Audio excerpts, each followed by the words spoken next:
নির্বাচিত হলে স্বাস্থ্যসেবা বন্ধ পাটকল পুনরায় চালু করা এবং বেকারত্ব সমস্যার সমাধানকে শীর্ষ অগ্রাধিকার দেওয়া হবে। সানবিট সব দিবে সামাল।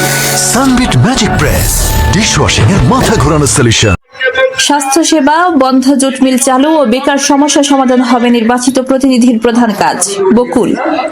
জাতীয় সংসদ নির্বাচনে খুলনা ৩ আসনে ধানের শীষের মনোনীত প্রার্থী আলহাজ রকিবুল ইসলাম বকুলের নির্বাচনী জনসভা গতকাল বিকাল ৪টায় ফুলবাড়ী গেট কুয়েট রোডে অনুষ্ঠিত হয়।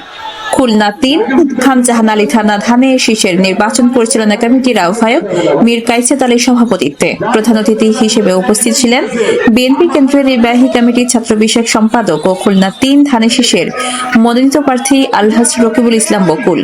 প্রধান বক্তা ছিলেন খুলনা ২ ধানের শীষের মনোনীত প্রার্থী নজরুল ইসলাম মঞ্জু। বিশেষ অতিথি ছিলেন খুলনা মহানগর বিএনপির সভাপতি অ্যাডভোকেট শফিকুল আলম মানা, সাধারণ সম্পাদক শফিকুল আলম তুহিন, খানজাহান আলী থানা বিএনপির সভাপতি কাজী মিজানুর রহমান, সাধারণ সম্পাদক আবু সাইদ হাওলাদার আব্বাস।